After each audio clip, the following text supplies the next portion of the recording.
Antes de Free Willy, muita gente via as orcas como o monstro dos mares, principalmente prima dos tubarões, em termos de má fama. Não é à toa que o apelido Baleia Assassina pegou e ficou. Só que nem sempre foi assim. Algumas culturas antigas, como tribos nativas da América do Norte ou os Ainu do Japão, já tratavam esses animais com respeito quase que sagrado. Mas o público, em geral, demorou para valorizar as orcas como criaturas sensíveis e inteligentes. Foi aí que o cinema entrou em cena e mudou tudo. Foi só nos anos 60 que a ciência começou a olhar para as orcas com outros olhos. Pesquisadores passaram a estudá-las de perto e descobriram algo surpreendente. Apesar de serem predadoras no topo da cadeia alimentar, elas não têm nenhum histórico de ataque aos humanos na natureza.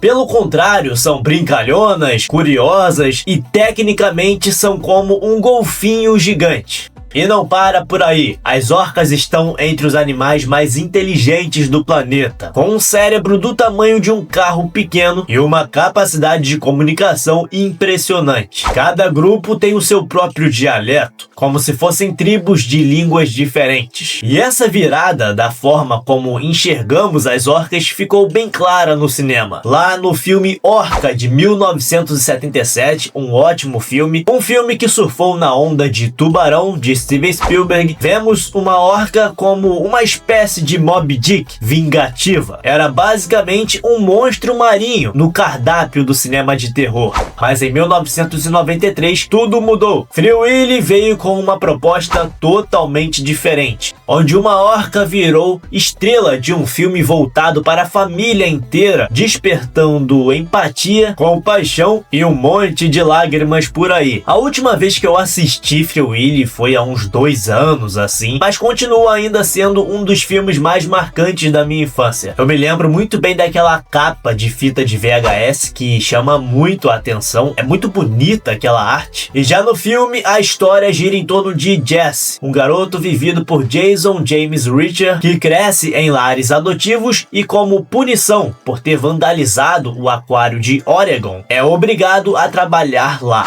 E é lá que ele conhece Willy, a orca que é a estrela do parque, e entre os dois nasce uma amizade improvável. Só que nem tudo é tão bonito quanto parece. Quando o dono do parque, interpretado pelo sempre sinistrão Michael Ironside, decide matar Willy para lucrar com o seguro, Jesse bola um plano ousado para libertar o amigo. O pôster icônico do filme mostra justamente esse momento de virada, onde a orca salta por cima do garoto em direção à liberdade do oceano. Pena que fora das telas, o verdadeiro Willy, ou melhor, a Keiko, não teve um final feliz. A trajetória real da orca que encantou o mundo foi contada em documentários como Keiko, a história não contada da estrela de Free Willy. E infelizmente essa história é mais triste do que qualquer cena do filme. Logo na primeira cena de Free Willy, a gente vê um grupo de pescadores cercando ela e prendendo ela em uma rede. Uma sequência pesada, mas que reflete muito do que aconteceu com a Keiko na vida real, a orca que interpreta o Willy, porque ela foi capturada ainda filhote nas águas geladas da Islândia por volta de 1979. Depois disso, passou por diversos cativeiros, primeiro em um aquário local, depois no Marineland, no Canadá, depois para acabar no Reino Aventura, um parque aquático na cidade do México. E foi lá, nesse parque aquático mexicano, que a equipe do filme encontrou Keiko e decidiu gravar um filme. Só que por trás das câmeras, o estado de saúde era bem diferente do que se mostrava no roteiro. A própria ideia do título mesmo, né, Free Willy, era de libertar o animal da prisão. Mas como apontou a cientista Naomi Rose, da Human Society, aconteceu uma ironia dolorosa nesse filme. Para trazer Free Willy, eles tiveram que violar a premissa fundamental do filme. Ou seja, enquanto nas telas o público se emocionava com aquela história de liberdade, por trás das câmeras, Keiko continuava presa em más condições. E o sucesso do filme acabou escancarando aquela realidade incômoda. O estado de saúde da orca estava cada vez mais péssimo, e o tanque onde ela vivia no México não oferecia nem espaço nem uma estrutura adequada. Aliás, se você assistir ao filme com atenção, dá até pra ver feridas reais na pele de Keiko. Cicatrizes visíveis que nenhum efeito especial tentou esconder. A descoberta daquelas condições que Keiko vivia comoveu o público e deu início a uma verdadeira campanha global para libertar a baleia, igual ao filme. O movimento ganhou força rápida entre gente de todas as idades. Até crianças que foram tocadas pela história começaram a arrecadar dinheiro em campanhas próprias. Foi uma mobilização rara, como se de alguma forma todos quisessem estender o final da ficção para a vida real. Tanto é que nas continuações de Free Willy só usaram baleias em animatrônico. Enquanto isso, Keiko foi levada de volta à Islândia numa tentativa de reabilitação em 1998. Mas tinha um problema enorme. Ela nunca aprendeu a viver como uma orca selvagem. A barbatana dorsal caída, igual a do Willy no filme, era um sinal claro de cativeiro por muitos anos. Então Keiko foi colocada num cercado no oceano, sob vigilância constante. Seu treinador, Jeff Foster, precisou ensiná-la tudo do zero. Prender a respiração, caçar, interagir com as outras orcas. Quando finalmente foi solta, a baleia tentou se adaptar com outros animais selvagens, mas não conseguiu.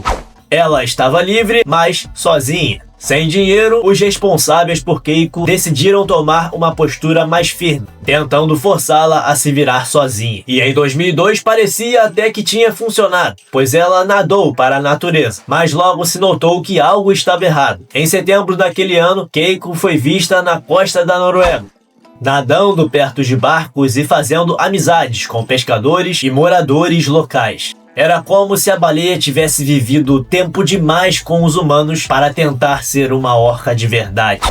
E Keiko morreu de pneumonia em dezembro de 2003, aos 27 anos. Uma morte jovem para a orca, que pode viver o mesmo tempo que um ser humano. Voltando para o filme, o protagonista, Jason James Reacher, até ganhou destaque com o sucesso do filme. Mas a sua carreira não deslanchou, como muitos esperavam. Ele reprisou o papel de Jesse nas continuações da franquia, mas depois disso teve apenas participações pontuais em filmes e séries.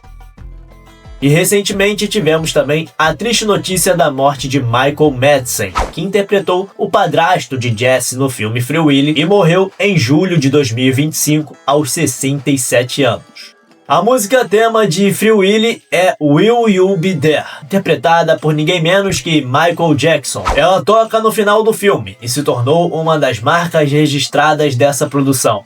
A escolha de Michael Jackson não foi por acaso. Além de ser o maior astro pop na época, a mensagem da música sobre liberdade, aceitação, casa perfeitamente com a jornada de Willy. E convenhamos, poucas coisas são tão anos 90 quanto um final feliz embalado pela voz de Michael Jackson, inclusive com orquestra ao fundo.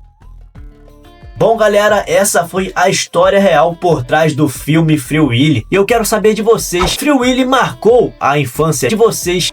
Aonde você assistiu Free Willy?